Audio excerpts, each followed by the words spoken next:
Hello and welcome back to Arbitrary 20 and our very first build guide. Today we're going to be covering the Circle of Stars Druid, so let's go ahead and get right into it with our race and background choices. So for our race we'll be taking Custom Lineage from Tasha's Cauldron of Everything. I think this is the best option because it gives us a +2 to any stat and a free feat. And I'll be recommending Fey Touched or Shadow Touched with a +1 to Wisdom. This will give us a total of a +3 to Wisdom, which will get us to an 18 Wisdom right off the bat, even using point buy. And for the background, if your Dungeon Master allows you to use them, I'd recommend the Strixhaven backgrounds. There's tons of different flavor with them, and they offer free feats for each of them that offer different spells. It's essentially like a different version of Magic Initiate, and it narrows down your cantrip choices, but it gives you 2 class choices as opposed to 1, and you get the stat choice as well. And this is all from a background, so it's pretty good if you're allowed to take it. For our ability scores, we'll be using point buy. For your rolling stats, I would say prioritize Wisdom. Make sure you have a 13 in Charisma. And I would say your next best stat is Constitution, and followed by Dexterity. Strength and Intelligence are our dump stats for this build. With that said, our point bot ability scores are a Strength of 8, a Dexterity of 12, a Constitution of 15, an Intelligence of 8, a Wisdom of 15, +2 from Custom Lineage, and +1 from our feat we took, and finally a 13 in Charisma. The reason I'm taking a 13 in Charisma is because I'm going to be multi-classing out of Druid later in this video. If you don't want to do that, I'd say prioritize those points into Constitution or Dexterity instead. Alright, now that we have all that out of the way, we can go ahead and get into level 1. At level 1 will be a Druid 1. As you likely saw in the thumbnail, this build really starts at level 2, but we do start off getting Druidic, the secret language of the Druids, and we also get spellcasting at this level. My recommendations for concentration would be Fairy Fire or Entangle, both extremely strong first level spells for you to be concentrating on in combat at this level. At level 2 will be a Druid level 2, and we'll get a lot of things here, starting with Wild Shape. You get the ability to transform into any CR 1/4 or lower beast. And this can be very useful in both combat and out of combat situations, but for this build we'll likely keep it to out of combat, just utility uses, as our subclass, Circle of Stars, I think gives us a much better use in combat most of the time. So from Circle of the Stars, also at level 2 we get the Star Map feature, giving us the guidance cantrip, so probably don't take this at level 1 because you'll get it as an additional at level 2. And then we also gain the Guiding Bolt spell, which is usually just a cleric spell, and we also get to cast it a number of times without spell slots equal to our proficiency bonus, which is very good. This spell does great damage for a first level spell, and it can give us or an ally advantage on their next attack against that same creature. And we also get Starry Form. This is the other way for us to use our Wild Shape. As a bonus action, we can take on one of 3 different forms: the Archer, the Chalice, or the Dragon. The Archer is sort of like the Cleric's spiritual weapon. As a bonus action, when we transform and on subsequent turns after, you're able to make a ranged spell attack that on a hit will deal 1d8 plus your Wisdom modifier radiant damage. Or you can transform into the Chalice, and what this does is if you cast a healing spell, you can heal another ally within 30 feet of you for 1d8 plus your Wisdom modifier. And while you have this constellation up, if you cast a healing spell, you're able to heal another ally within 30 feet of you for 1d8 plus your Wisdom modifier. So effectively doubling the effects of a lot of your lower level healing spells. And it will likely continue to be good until the end of the game if you're trying to fill that healer role in your party. And lastly, we have the Dragon. While I have the Dragon constellation up, if you make an Intelligence check, a Wisdom check, or a Constitution saving throw to maintain your concentration, you can treat any roll of 9 or lower as a 10. And I think the bonus to Constitution saving throws is definitely the reason to use this. With our current Constitution score of 15, they would have to deal more than 24 points of damage in 1 hit to have a chance of breaking your concentration, which is quite strong if you have an important spell you're concentrating on.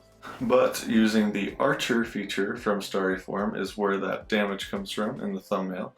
So at level 2 here, our sort of tactics here, if we're going for damage, will be on round 1, casting Guiding Bolt as our action. So on a hit, we'll deal 4d6, and then the next attack against that creature will have advantage. And then we use our bonus action to do the Starry Form Archer ability, firing an attack at them. It will be at advantage if the Guiding Bolt hit, and it will deal 1d8 plus our Wisdom modifier. You can also swap the order of that, doing the bonus action first and the guiding bolt second if you'd rather give a party member advantage instead of yourself. But honestly, all of the starry forms are very good. You're not really going to go wrong with any of them. Just use whichever one you think is best for the situation at hand. And at level 3, we will be a Druid 3. We will get second level spells here, which starts to unlock some of our best options. I think our new best concentration spell, if you can afford the material components, would be Summon Beast. Increasing your action economy is always great, and also giving your enemies more things to hit is also always good. Another option you could do, now that you have second level spells, and you want to change it up from your Entangle, your Fairy Fire, or if you can't afford Summon Beast, you can use Spike Growth, and if you took the Thorn Whip cantrip, you can even do additional damage with Spike Growth by pulling them through it. And there's definitely other ways to build around that. It's just, I would say, a secondary option for this character, but it can be a very good combo if your allies also have ways to push and pull them. And at Druid 4, we get an ability score increase or feat, and we already have some very strong concentration spells that we don't want to be losing. And I definitely think in combats I'd rather be picking Archer or Chalice as my starry forms,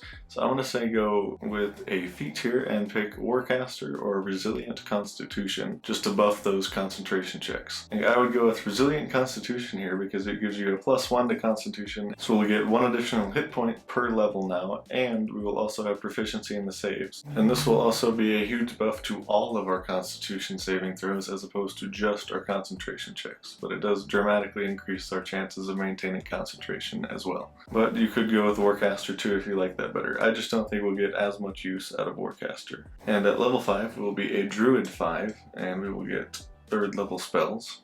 We have several new options for concentration. We can upcast our Summon Beast.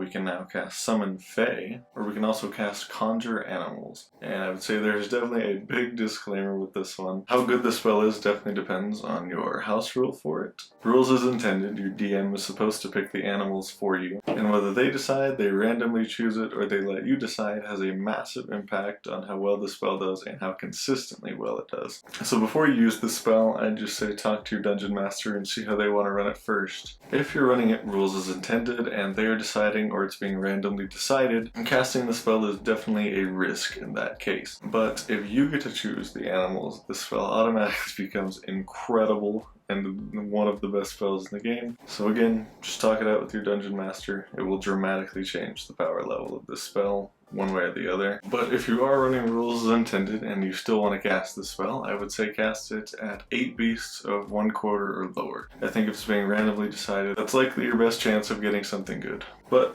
if you want something that always works, just upcast Summon Beast or cast Summon Fae. Or even another good option, if you're not a fan of the summoning or conjuring spells, is Call Lightning. Doing a 3d10 Call Lightning and then a Archer as your bonus action every turn sustained is a very cheap way to do things. Only uses 1 spell slot and 1 wild shape, and is still very good damage-wise as well. But at 6th level, we'll be changing it up a bit here.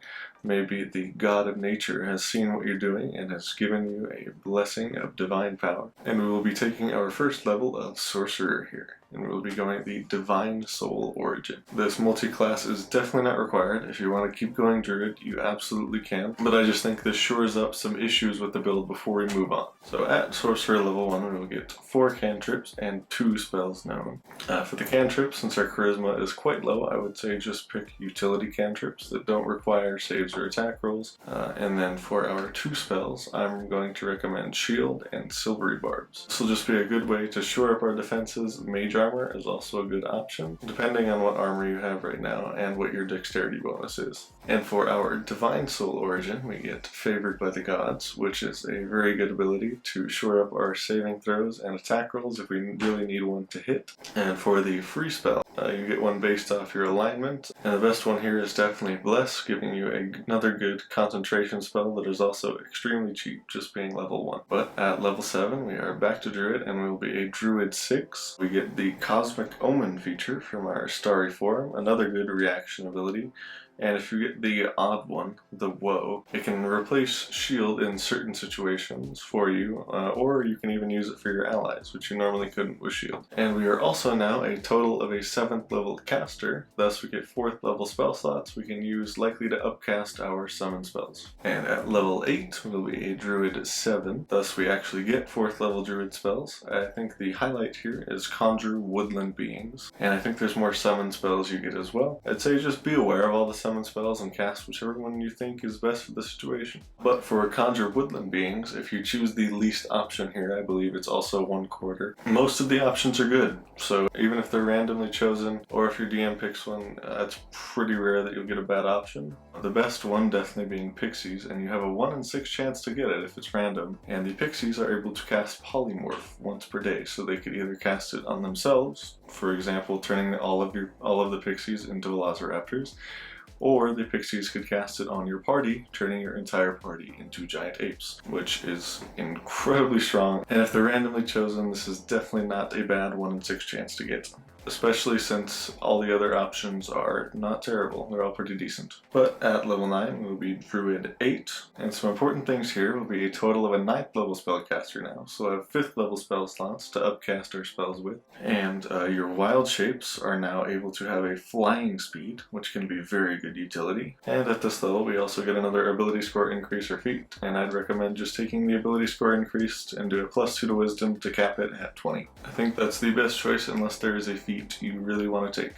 At level 10 will be a Druid 9, getting 5th level Druid spells, and I'd just say pick your favorite spells here. I think the summon spells are likely still our best concentration. And at level 11 will be a Druid 10. We get the Twinkling Constellations feature from Circle of Stars, and this is absolutely huge in my opinion for both the Archer constellation and the Dragon constellation. Chalice being another D8 is still good, but at this level you're really, I think, only using that to get people up from being unconscious. But the additional healing is nice, but I think the buff to Archer is significantly better. Archer is now effectively a 4th level spiritual weapon that you get twice for short rest, which is quite good at this level. And the Dragon constellation giving us a 20-foot flying and hover speed is huge. It definitely gives us more reason to use that over the other two. It'll definitely be a lot more difficult to decide which one of these to use in each combat, but with these buffs I really don't think you'll go wrong with any of them. But just prioritize Archer for damage, Chalice for healing, and if you have a really important concentration spell, I'd say use Dragon. Also in certain encounters, having a flying speed can just keep you out of the fight almost indefinitely, which can be very good. And at level 12 will be a Druid 11, and we get 6th level Druid spells. Lots of good utility here. Best concentration I would still say is the summon and conjure spells. At level 13 will be a Druid 12, and we get 7th level spell slots for upcasting here. We also get another ability score increase or feat, and there's a lot of cool options here. If you'd like to double up on concentration, I don't think it's necessary, but you could take Warcaster or Resilient Con, whichever one you didn't take back at level 4. Another very interesting choice here could be Metamagic Adept, and spoiler alert, we're actually going to take some more sorcerer levels later, so that is where my first 2 Metamagic choices are if you wanted to take this feat. You could also just do an ability score increase for your constitution or your dexterity if you'd like to as well. Those are the 2 I'd recommend. Or if there's another feat you think is cool, just go ahead and take it. And at level 14 will be a Druid 13. We get 7th level Druid spells. I think another cool option we get here for concentration would be Reverse Gravity. Definitely a lot of cool creative ways you can use this depending on the situation. At level 15 will be a Druid 14, and we get 8th level spell slots to upcast with. We also get the Full of Stars ability from Circle of Stars, a very nice defensive buff here, essentially giving us the defenses of the Barbarian's Rage here, which is very good because these are the most common damage types in the game. And this is actually the reason I didn't take the next sorcerer levels earlier. I wanted to get to this as soon as possible. Next up will be levels 16 and 17. We're going to group these together. They will be Sorcerer 2 and 3. So during this time we'll get 9th level spell slots to upcast with, and we'll get Metamagic from Sorcerer, and I'll recommend taking Subtle Spell and Twin Spell here. Subtle Spell at this point to avoid counter spells, and you might have wanted to do this earlier if counter spells are prevalent in your campaign, but I thought Full of Stars was a bit better overall overall defensive ability than this was. But I'd say just make the judgment on your campaign. You can move the 2nd and 3rd levels of Sorcerer up earlier if you want to. And for Twin Spell, I think this makes our free casts of Guiding Bolt much better at this level. If you're twinning it for 8d6 damage and 2 advantages, then I think it gets to be a lot more worth using at this high of level. And for the Sorcerer spells, I'd say pick whichever 2 additional spells you'd like. Just keep in mind that your Charisma is still not super high. And at levels 18 through 20, we'll be grouping these together as well. I think we should go Druid 15 through 17 to pick up those 8th and 9th level Druid spells. You could also go to 5th level and Sorcerer here if you really wanted to, getting us some additional sorcery points and options from the Sorcerer spell level, as well as the Magical Guidance optional ability from Tasha's, which is a really good ability that lets you reroll ability checks. But I think if I was actually playing this character in game, I'd want the 8th and 9th level Druid spells. But that's all we have for the build today. Thank you guys for watching. Let me know what you thought of the build and if you'd make any changes in the comments below. But yeah guys, have an awesome day and I will see you in the next video.